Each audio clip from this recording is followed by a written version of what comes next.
Hey everyone, thank you for tuning in to the weekly wrap-up. Kathleen Trigg. Today's episode is all about the Grammys. From the gowns to the grand stage, we've got it all covered. There was even some history made that night that could eventually change music distribution forever. Don't you go anywhere. We're watching the weekly wrap.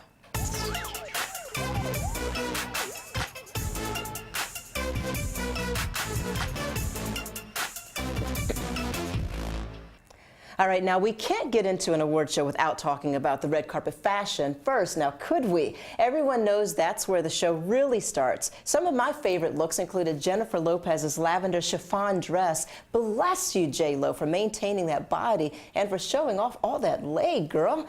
Actress Laverne Cox also worked the red carpet, letting her skin make the statement. And it was so nice to see Celine Dion back at the Grammys looking stunning in her emerald sequin number with the plunging neckline. And now this.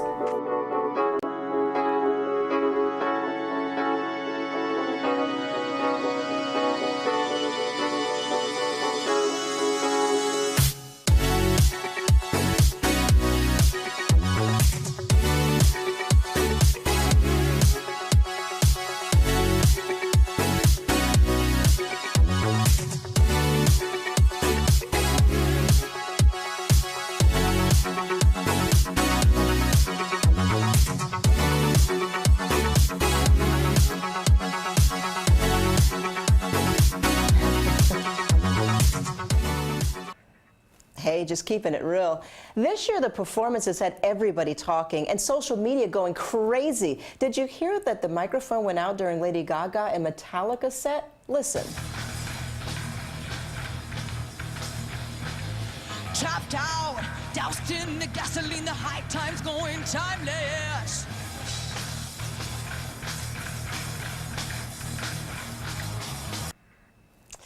I sure hope that wasn't on purpose, but you never know in this industry. Bruno Mars, my boy, did grace the stage, and that one went off without a hitch. His funky style even had me and my own family dancing around the house. I got a condo in Manhattan, baby girl, what's happening? You and your ass invited, so gonna get to clapping. Go pop a phone, play, pop a phone, turn around and drop a phone, play, drop a phone. I went to beach house in Miami. I'm just saying, I love, love, love you. But of course, one of the most talked about performances of the night came from none other than my girl Beyonce. People wondered what the expectant mother of two would do on that stage, but in true Beyonce fashion, she wowed the crowd with a performance including holograms, floating chairs, and a tribute to women everywhere. Are you thankful for the hips that cracked?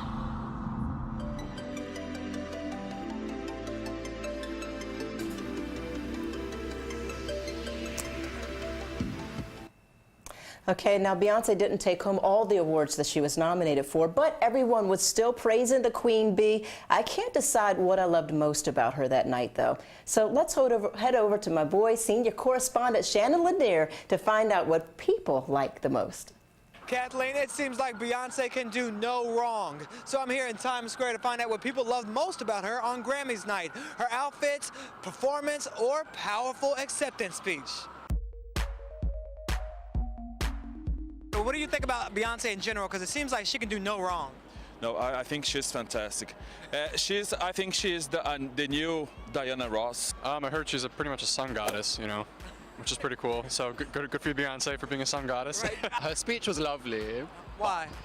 I don't know, because I just feel like she's quite genuine when she talks, so she kind of connects with like her fans and stuff. Her outfit was nice as well, and her performance was good. So yeah, she gets a 10 out of 10 from me. 10 out of 10. You're supposed to pick one. He was like, no, all of them. I love Beyonce. Yeah. I thought it was beautiful, but it was weird. Weird. It wasn't like what she used to do, you know, like moving, and it was just, but it was beautiful. She can't move as much. She got twins. Yeah, no. All the single ladies. All the single ladies. All the single ladies. Hey, hey, hey. I didn't like it, sorry. What? Beyonce can do no wrong. To me, she can. Well, regardless of what people think, Beyonce's not going anywhere. She's still the reigning Queen Bee. Back to you, Kathleen. I can't believe all the hating. She's pregnant, and she was an absolute goddess that night, if I might say so myself. She even had other celebrities in awe. Big-time winner of the night, Adele beat out the Queen Bee in almost every single category that they shared, the most prestigious one being Album of the Year. But in her acceptance speech, even Adele admitted that Beyonce should have won the award over her. And that's not the only thing Adele admitted to. While accepting the award for Record of the Year, Hello, Adele's speech took a surprising turn, bashing her estranged father. I love you like you're my dad. I love you so, so much. I don't love my dad, that's the thing, but that doesn't mean a lot. But I love you like I would. I love you like I would love my dad. Yeah, Adele was on fire that night, and she even stopped the show during her George Michael performance. I know it's live TV. I'm sorry, I need to start again. I can't do it again like last year. I'm sorry for swearing, and I'm sorry for starting again. Can we please start it again? I'm sorry, I can't mess this up for him. I'm sorry, I can't. I'm sorry for swearing, I'm really sorry. Start again, I'm sorry. Make no more apologies, Adele. If the stuff isn't right, you're the queen. Get it right. It seems like Adele was having an emotional day, but she went home with 5 Grammys, so she must be doing something right. And now this.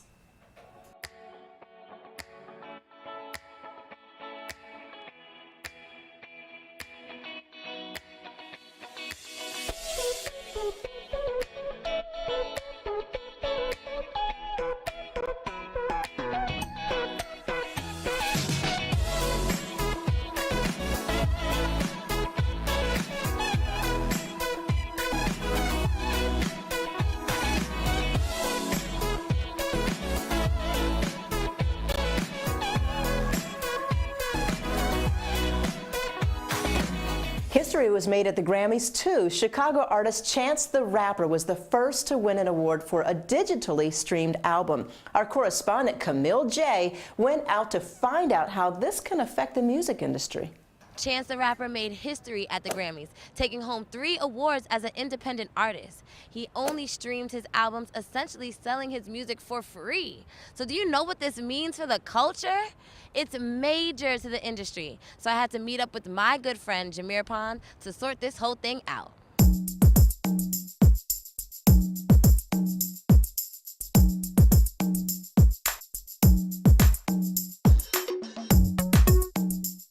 All right, so I had to come in here and chat with my guy Jameer Pond about the history that Chance made at the Grammys this week.